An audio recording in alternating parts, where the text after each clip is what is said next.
am găsit Franța, am găsit Paris, de fapt, știi? Și am găsit un Paris care este un pic invadat din cauza fotbalului. Am găsit un Paris care este murdar, metroul, transportul în comun foarte multă lume. Oricum, nu e sezonul cel mai bun probabil pentru Paris. Dar țara mea e țara mea natală, vreau să spun. Țara natală mereu e ceva adânc, nu? E ceva important. Dar să știți că venind de aici mă gândeam la românii pe care îi voi întâlni. Nu mă gândeam la francezii. Am venit din motive profesionale. Atunci aveam în minte două lucruri. Faptul că mă voi întâlni cu colegii mei și ce am de făcut aici și o întâlnire informală cu românii din diaspora. Paris, am văzut partea care nu este foarte frumoasă a Parisului, adică metroul, care nu miroase extrem de bine, care era murdar, v-am spus, cu excavatoarele care nu funcționau și cu multă lume care nu era extrem de civilizată, era lumea fotbalului. Da. Nu m-am dus la cartierele care mie îmi plac din Paris, pentru că nici nu am timp. Sunt aici 2 zile și am o agenda full. Da, nu am venit aici pentru mine, de fapt. Acum, ce m-ați întrebat? Referitor cum găsiți românii în diaspora. Românii din diaspora sunt niște persoane extrem de exigente. Au așteptări foarte mari, ei au o alternativă, adică viața lor de aici și atunci, normal, nu văd lucrurile așa cum românii din țară care ei au văzut lucrurile numai pozitive, au o speranță. Românii din diaspora e un pic altceva. Ei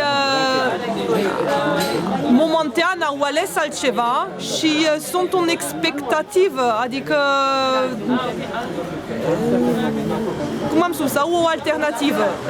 E foarte important să discutăm cu ei pentru că ei știu ce ar fi bine în general pentru țara lor și cum am spus, ei sunt oameni mult mai dificili și exigenți și e bine să ai acest feedback din partea lor. Este și important faptul că ei trebuie nu numai să aibă așteptări, dar și să se implice nu numai în ziua votului, dar și înainte. Am văzut că nu sunt neapărat omogen, adică aici regăsești de absolut toate, chiar dacă la Paris sunt în general niște români mai intelectuali, dar diaspora, exact cum este România, este foarte diversă și atunci nu e un singur mesaj care ajunge aici și nici nu primesc un singur feedback. Este o realitate mai complexă. E clar că ei văd, cum să spun, pentru ei corupția este o problemă foarte mare. E clar că această problemă îi împiedică să se ducă înapoi acasă și e clar că ei, dacă devine mai bine în țara lor, vor să vină înapoi pentru o bună parte. Atunci ei nu sunt aici pentru că e prima lor alegere. E clar că, de fapt, dacă ei sunt legați de țara lor, imediat când e ceva care un subiect, și alegerile sunt un subiect important, când este un subiect care este legat de țara lor, imediat se inflamează, imediat toată lumea are opinii, imediat toată lumea e atins, de fapt, emoțional. Aici, de fapt, asta este lucrul care rețin. Emoțional, toți sunt foarte implicați. Acum eu aș cere să se implice și faptic, nu numai emoțional. Aveți vreo șansă? Considerați că diaspora ar fi un pion important pentru alegerile în care veți participa? Noi avem nevoie de o platformă, deja unii dintre ei aici care au făcut École Normale d'Administration din Franța, m-am întâlnit cu o doamnă. Vreau să spun că aici avem oameni foarte calificați și care într-adevăr ar putea să ne ajute. Atunci, pe partea de competențe, e clar că românii din diaspora au niște competențe, mai ales cei care sunt aici la Paris.